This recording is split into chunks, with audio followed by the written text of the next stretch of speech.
we're starting to see is a transfer of wealth, the boomers to the millennials.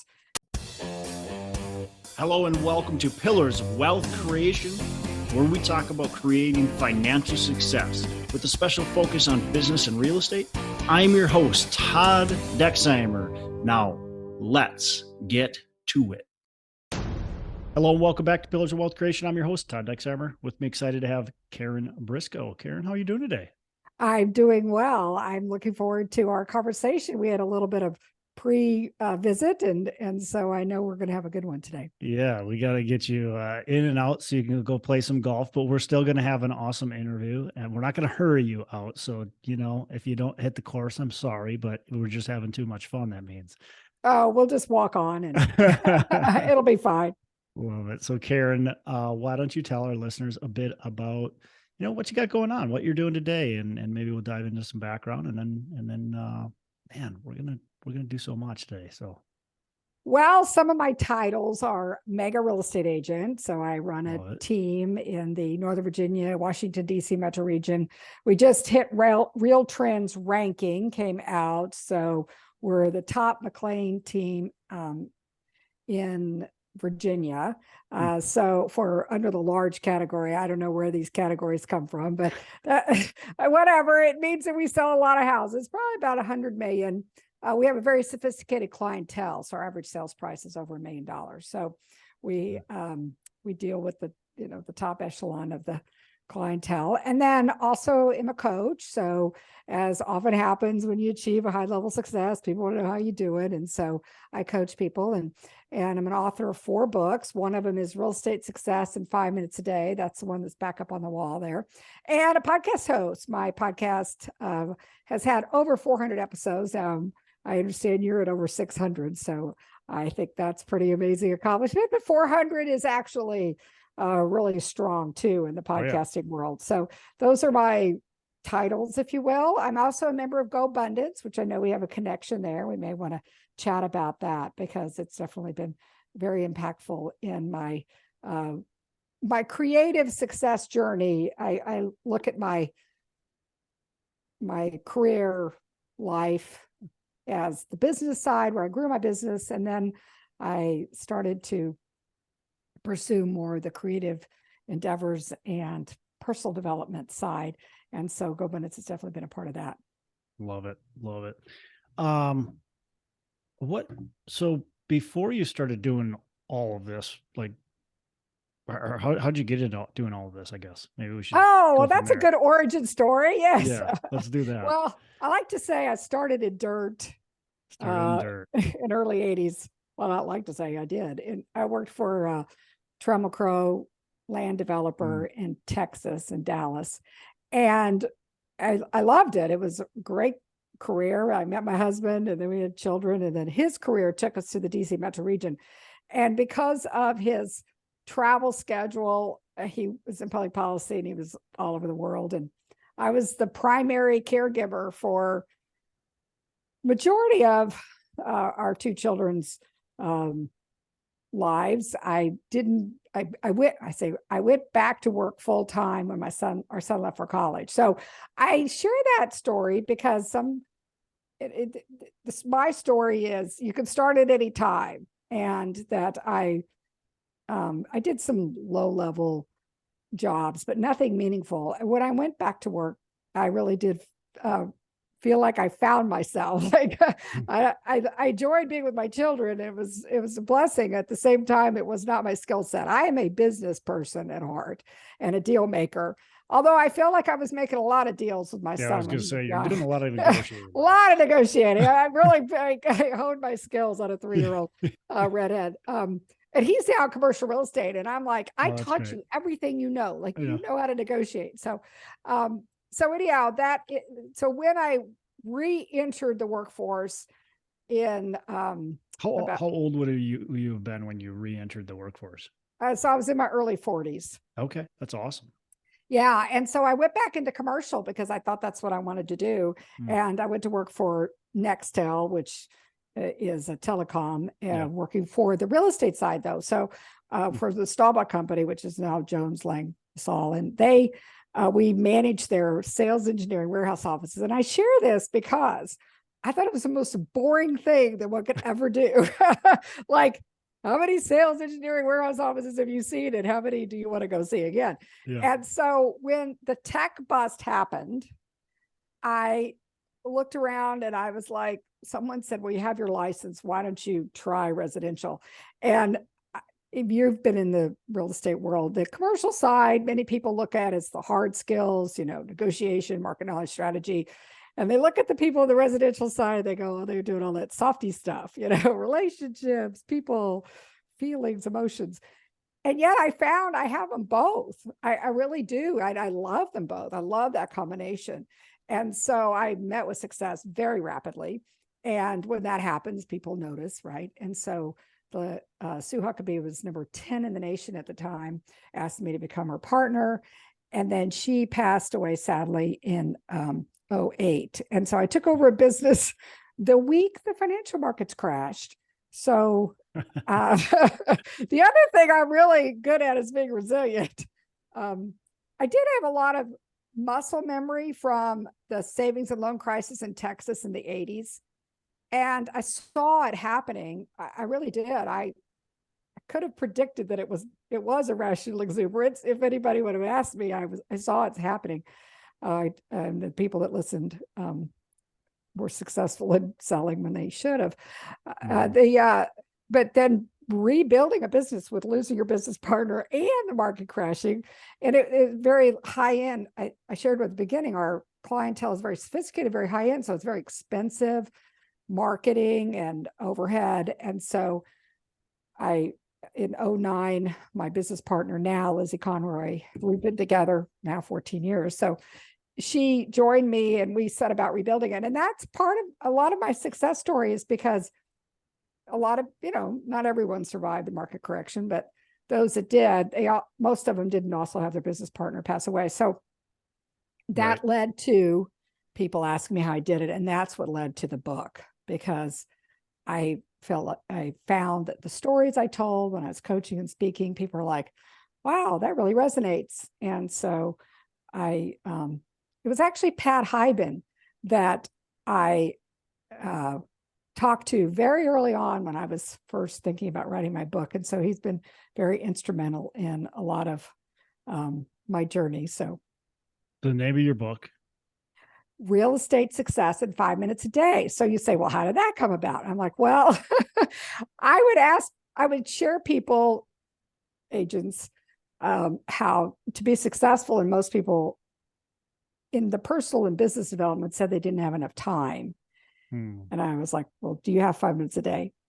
And what happens everybody's got 5 minutes. Everybody's got 5 minutes a day. So it broke down their resistance, right? So the idea is, if you invest 5 minutes a day, you'll start to, a number of things can happen. You can have the domino effect, you can have the ripple effect, you can have the snowball effect, you can have the exponential effect. There's so many ways that you'll start to experience the benefits of it, but you have to start, right? I mean, it's like anything, like if you won't get good at something if you don't do it. So to break down the resistance was the 5 minutes a day. And it's actually Parkinson's law.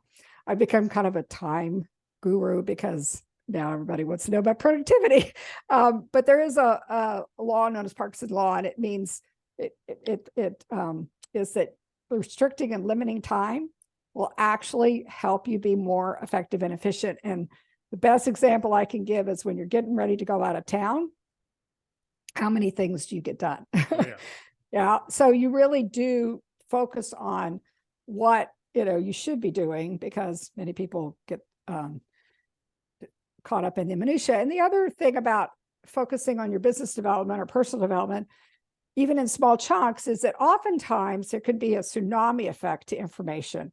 You go to a training or a seminar, like how much do you actually retain and practice and drinking from a fire hose and nothing goes in, it all goes to the side. You still get a sip of water. Your belly can only fit so much, right? But the way else this is flies set all up, over. I said, so instead of reading a traditional real estate book, say for example, that's like chapter 1, chapter, you read 1 page a day, which takes 5 minutes or less. And then you implement that in your business and life. And then that starts to build. And so it's set up as a daily reader, which is a very well-known format for personal development and religious literature. What I found though, is it's very rarely used in business genre. And so it's kind of like bringing together 2 concepts. So that's where I felt like, or I found has been, what has been so impactful is because there's a lot of real estate books out there. Most of them are more of the traditional format. You read it from start to finish. Yes. As quick as you can.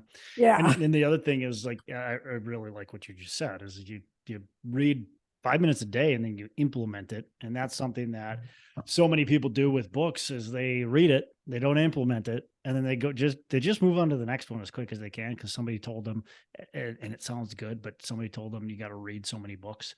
And they're like, oh, okay, I'm going to do a book a month or 2 books a month or whatever it is. And all of a sudden they're done with all these books, but they've really learned nothing. Well, they learn a bunch of stuff, but they haven't implemented anything. Yeah. So information or any kind of training without implementation is really just a form of entertainment, which is fine. I mean, it's a more better entertainment than other things you could be doing with your time. And maybe some of it will, sink in. So I'm not discounting that. But at the same time, the idea is you'll have more impact if you implement what you're actually reading. Yeah, well, absolutely. Let's talk about rebuilding during the crash. You got to do it, and you got to not only rebuild during the crash, but as you said, your business partner passed away, so you even had more of kind of a hurdle than most people, right? So how did you pivot? You rebuilt. You had a lot of success after. Like, what are some of the keys to your pivot and to be able to become successful? Well, the first one was really took a hard look at all the expenses. Because if you'll remember, I was in a market that was a very high-end luxury market that was very heavy on advertising and marketing and expenses. And so made a lot of adjustments to that. Also, kind of like moving a big ship, you don't really move it overnight, but moving to what I would call a more affordable home instead of $3 million, $1 million. But and also recognizing the people who really had a need to buy or sell. Back to real estate in the residential side, there's almost always a life event associated with it. Yeah. And I didn't get involved really in the short sale foreclosure, although I did a few, very, very few. But we did refocus back on the why people were making the move and focus on that market niche. And then I would say the other the significant thing was people.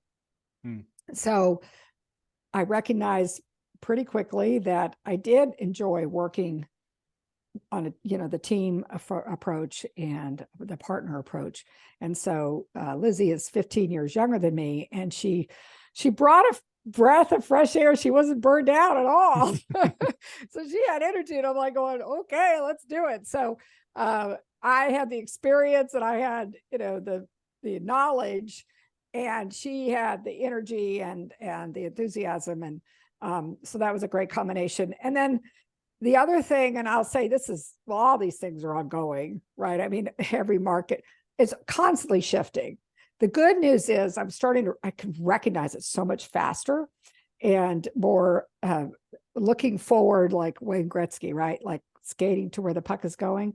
Yeah. I'm constantly scanning the horizon and going, where's it going? Where's it going? Where's it going? And how I do that is really heavily dive into the market data of the supply and demand, because that's what I saw happening in the 0405 was that supply continued to grow relative to demand. And that's how I predicted the crash. It took a couple more years, but I could see it steadily building. Sure. And so that's, we focus a lot on that and educating our clients or sellers and buyers on the market and being in the market they're in. Now, again, the benefit to residential is that it has another very important aspect to it. People have to have a place to live. So there's going to be life events that people are, we call it the D's. So the most significant ones are the diapers. There's the most motivated person on earth is a pregnant woman. They got to have that extra bedroom absolutely. or two Yeah. or three. Oh. Dogs are very motivating. Divorce and death are the challenging side, but they are going to move. Debt, that's what happened in the financial market crash, is one. Downsizing, so we're seeing, a lot of that with the baby boomers, and so I've got a bunch of D's, but diamonds, getting married. So so I can come up with, but so we focus on that. We really do, because the good necessity, news, right? when you're in the middle of where they're already going or thinking about going, then it's a more natural sell, if you will. So that is something that but again, it's an ongoing because it's constantly changing. The one thing I did not predict was the pandemic. And I knew the Fed was going to eventually, I knew something was going to happen. It was interesting because it's like, I kept saying, I think we're going to have an event. It's going to be kind of like a 9/11 event. Like, I can't tell you what it's going to be, and I can't tell you when it's going to be, but I feel like that is on our horizon. And I was saying that for a good year before pandemic happened. But you kind of do, right? I mean, those events, although they're black swan events, you can't predict when, you can't predict exactly what it is. They do happen. And they happen. And you have to be prepared for those events, not paralyzed, by the way, not scared, but you have to be prepared for those. And just like any recession, you have to be prepared. Speaking of that, is today irrational exuberance? Are we, a lot of people are predicting this big crash, and some people are saying, no, hold on, it's not going to happen. Where do you feel like we're at today? I feel like the market is completely different. And the biggest reason is because of demographics. So there's another D for you. Yeah. The largest population ever were baby boomers. 74 million. And they birthed the largest population of millennials of 91 million. And every generation in between baby boomers and millennials was smaller. So the housing needs never reached the baby boomer level. We always had plenty of housing, technically, because each generation after that was smaller. Yep. So the millennials were already going to be short a delta of about 14 million housing if they cohabitate, marry together, 7 million. So we're already going to be short. Yeah. So and the thing that's unique to what's going to occur, I think, going forward, is that the pandemic really accentuated the desire to get the dog, the diamond, the diapers at a level that, my son's right in the middle of it, but if you knew how many babies that are being born out there, we are having a baby boom. And so everything that we saw after the last boom is going to be even bigger, because most infrastructure, schools, daycare, all the things up, the largest ever built for was baby boomers. So we're going to have more demand. The other factor that has occurred in the housing sector is that many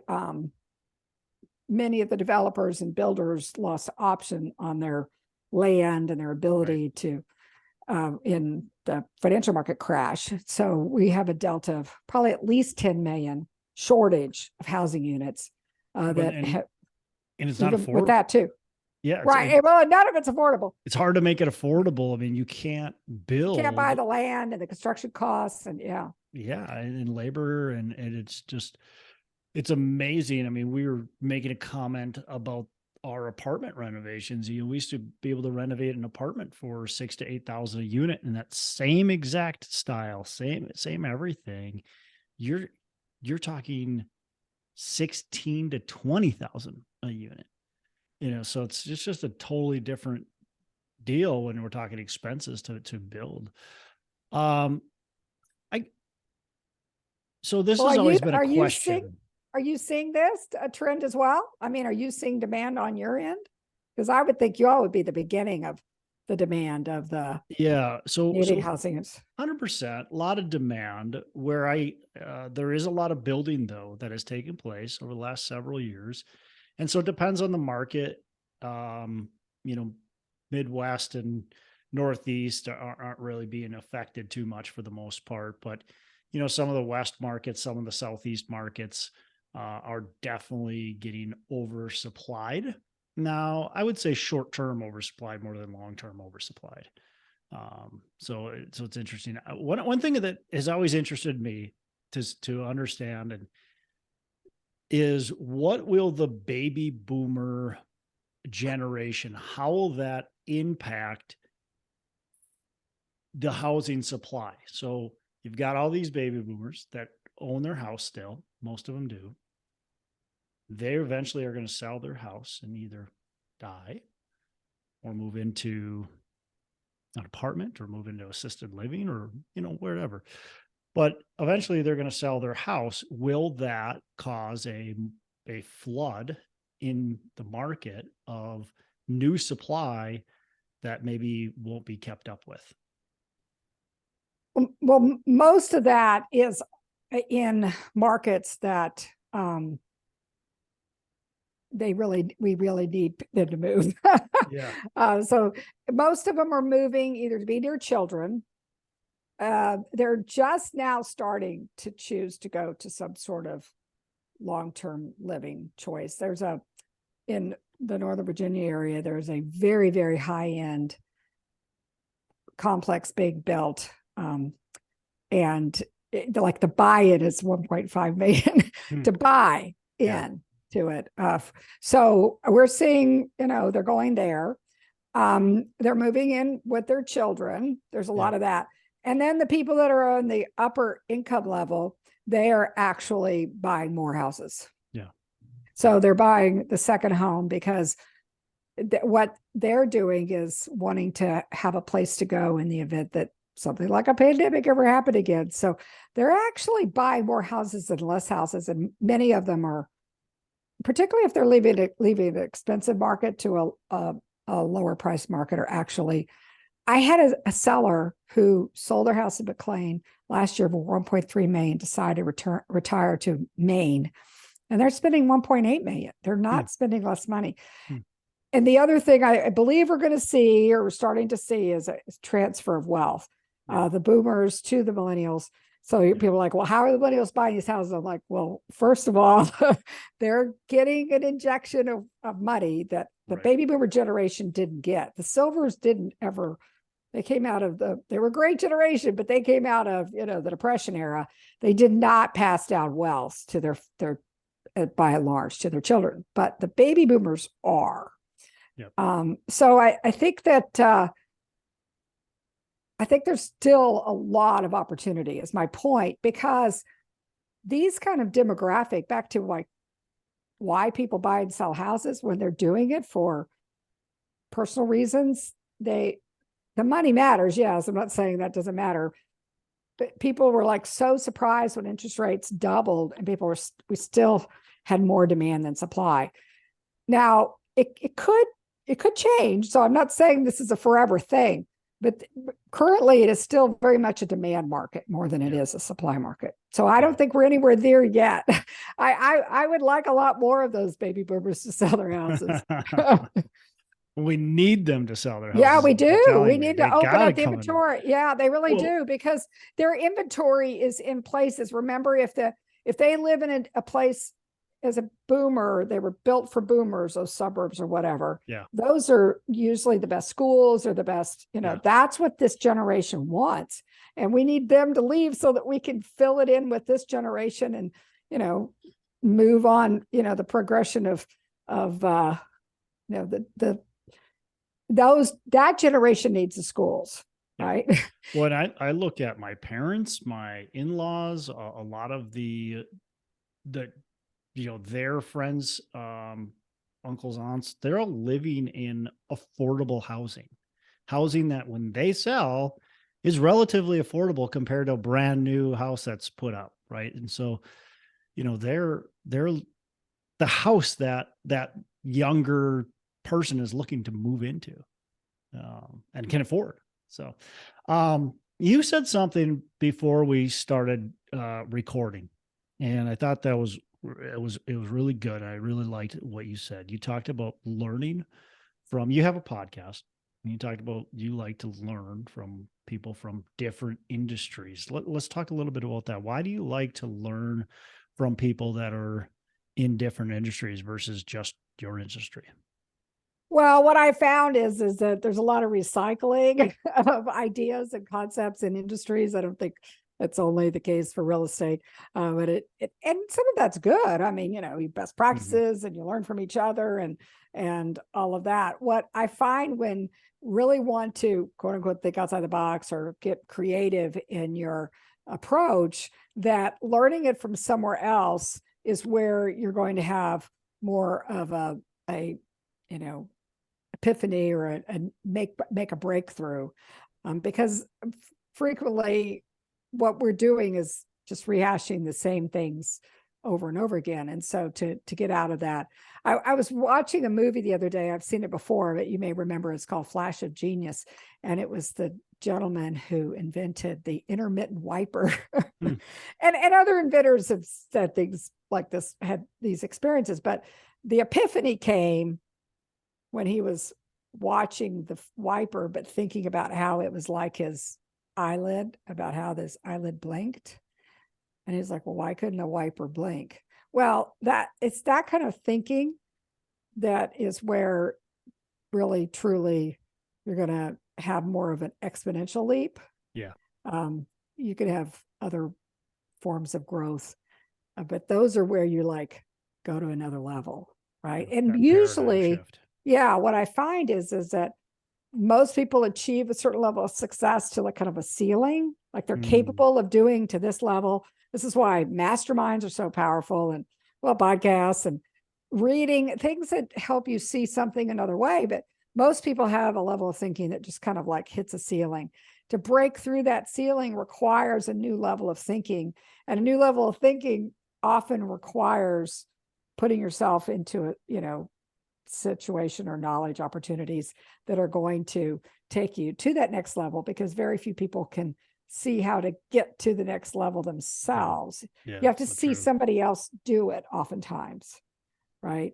And then that's how.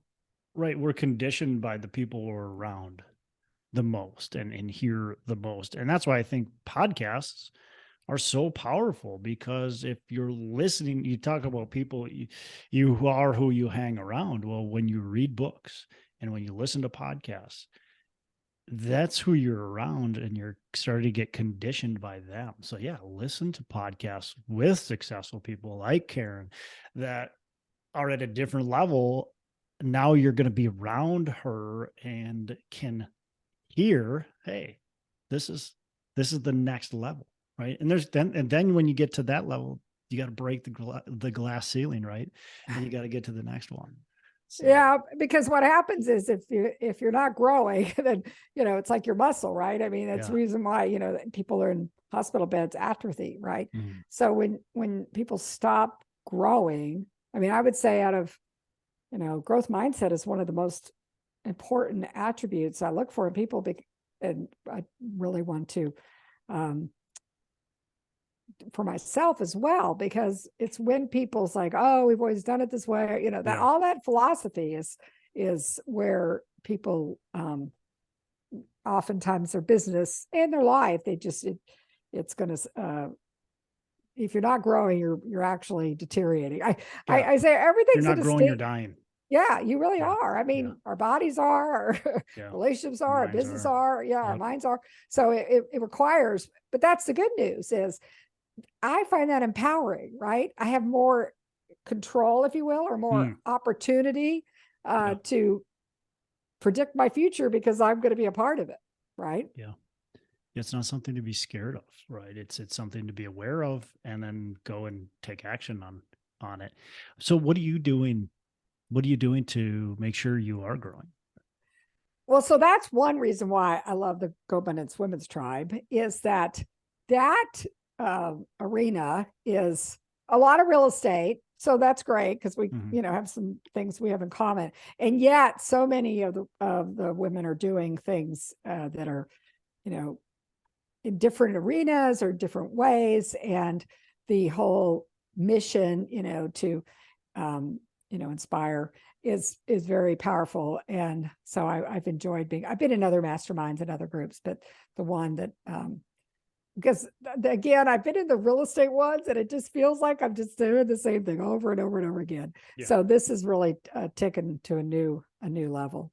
Love it. Love it. Again, surrounding yourself with people that are where you're at and above of where you're at. So valuable. What's a mistake that you've made? Oh, it was interesting. I was sharing something with my business partner the other day. I was like, wow, I worried about a lot of the wrong things. Yeah. I look back at the things that I focused on, and what I realized is what I should have been focusing on was the people, the who. I'm sure you've heard of Dr. Benjamin Hardy in the book, Dan Sullivan, Who Not How. I feel like I could look back and I was like, well, how are we going to do that?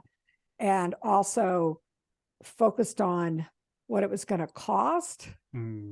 Yeah. And I'm a money person, so and that's how I got through the market crash. So it was a good trait to have. What happened? And cost is a real thing, right? Cost is a real thing. I mean, employees cost money. Yeah. And yet at the same time, when I have focused on the investment in people and focused on the right people instead of just trying to make sure or, keep the cost down. Because there's this one example, and I was so focused on what workers' compensation was going to cost me that I wasn't letting go a person that was just really not a good fit for either side. And I delayed it and it caused more problems in the sense that it was really sucking the energy out of the team and the other staff members. And I was like, wow, when I look at the overall scheme of things, I was focused on the wrong thing. And so the good news is I recognize that. And so this time around, I'm like catching myself earlier and saying, okay, yes, there will be a cost to making this decision. And yet at the same time, there's also a cost to not making the decision. And has more than just a financial number to it. But it's something that I'm still learning and growing and becoming better than before. And I'm a big Hal Elrod fan, and that's one of his affirmations. So whenever I'm like going, oh, I'm going to get to learn more and grow more and become better than before again. We're always learning. That's we should be always learning, right? We should be always learning. Some people don't. Some people just take these, things that go wrong or don't go perfect, and they let it paralyze them. That's the key, is you can't let that stuff paralyze you. You got to go, what did I learn from it? How can I grow from this? How can I get better? Yeah. And change the way you look at things. That was one of my other, change the way you look at things. Yeah. And the way you look at things changes. And so as soon as I saw that the way I was looking at it was not benefiting me, and I'm like, okay, well, let's change the way we're looking at this. This is a cost. Yes, we're going to, pay the expense. The investment, though, in the team and the staff and having the right person is where we will go into the future. And that future thinking person says, yes, that's where I want to be, not back here focused on, this expense here. So love that. Karen, What's a book that you've enjoyed reading lately? Something you can pass on to our listeners. Well, I will say that Dr. Hardy's, Who Not How, he also has out right now the 10X is easier than 2X. And just these, well, the titles are the whole concept, but it's really powerful because you can really apply it, very quickly. You can say, okay, I'm doing these activities that are at a 2X level.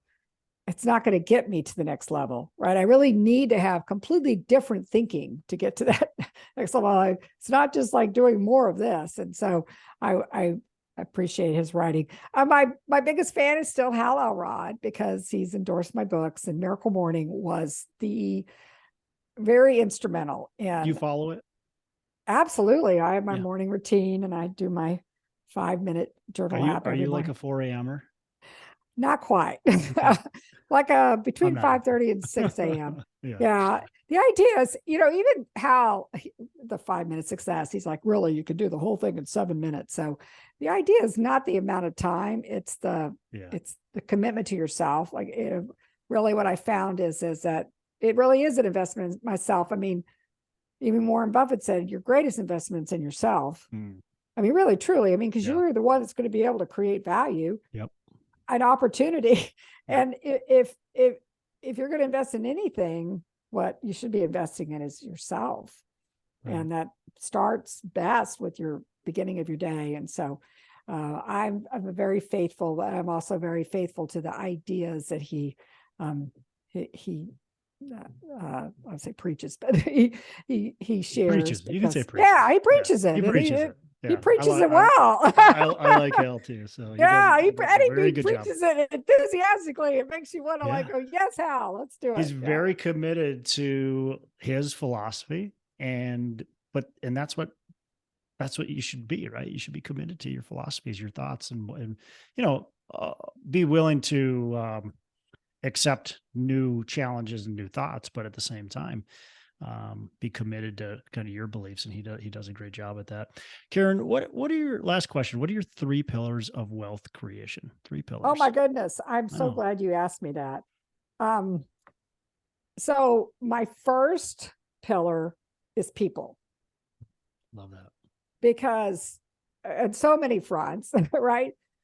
But the people around me in my personal life and in my business life and in my other, circles or spheres of influence are really what I invest in, because that is where it really is where that, and I would say health, and that's a GoAbundance pillar 2, age defying health. Authentic relationships is and one of the pillars. And then the third one for me is time freedom, because what I'm working towards is assets that generate income that funds my life, right? My creative life, the opportunity to be with the people and to, live an abundant life. So the people, the health, and then the assets. I know many people call it wealth, and it is a wealth generating, but assets are more than just say real estate, even though I have a lot of real estate, but the assets of, the intellectual knowledge of my books, and the assets of my relationships, and the assets of goes beyond the some things many people think about. Yeah, wealth is so many different things. I mean, a lot of people think on the surface level that wealth is all about the money, but I think once you start to create that monetary wealth, you realize that wealth is just so much more. Like you said, it's the people, it's your health, it's your time, it's so much more than just the monetary value. Well, because you really don't get those things back. Right. Yeah. Right. I mean, the relationships, you may not have an opportunity to do it again. Right. I think about some of the things I've done, and I'm like, wow, that was it. That was my chance to do that. And with people. And then same with your health, you may not get that back. And then you don't get that back. And you never get your time back. Never get your time now back. You can have your memories, which are very valuable. Certainly. But you won't actually get that time back. So all of those are the wealth focus for me. Yeah. Love that. Love that. Karen, how can our listeners reach out? How can they get in touch? Well, I'm actually very Googleable. So if you Google Karen Briscoe, I usually take up the first page. Nice. So on the real estate space, my team's name is HBC Group at Keller Williams. And so I can help with your real estate needs in the Northern Virginia, DC metro region and beyond. I would certainly have a great network of people. And then in terms of the creative spaces, my coaching, my books, my podcast, that's all under the number 5 Minute Success. There's the 5. And so you can find that on the books on Amazon. If you're interested in talking to me about whether coaching would work for you, then I have an opportunity. You can go on the website and schedule a visit to see if that would be a good fit. Awesome. Karen, really appreciate it. Listeners, get in touch with her. Check out what she's got going on. Worst case, you just got to buy that book, right? The Real Estate Success in 5 Minutes a Day. It sounds like it'd be a very valuable book. It just takes you 5 minutes a day to read through that book, and then you implement the things that she has in there. So, Karen, again, really appreciate you. Appreciate the time and all the knowledge you've been able to provide our listeners. You have a fantastic rest of the day. And you as well, Todd. Hey, thanks so much for listening. I appreciate you being a loyal listener. I would love to have you go on to our Facebook page and subscribe, give us a thumbs up, go on to iTunes or wherever you listen and give us a rating and review. Don't forget to subscribe. Your rating and review just helps us push this out to more and more people and continue to grow our audience and hopefully positively affect a ton of people out there that really need this and want this. So the other thing I've got for you is a free ebook on my website. So go on to venturedproperties.com, and download our free ebook on real estate and on syndication. And I've got some data points in there, some really good stuff for you. So I'd love to have you take a look at that. It's free. I'm not expecting anything from it. And also, look, if you want some help in multifamily, want some help learning, growing, getting your business off the ground, I would love to talk to you about what it would look like to work with me potentially and see if that's a good fit. So you can go to coachwithdex.com and check that out, and we can definitely have a call. Thanks a lot for listening. You make it a fantastic rest of the day. I'll catch you on the next episode.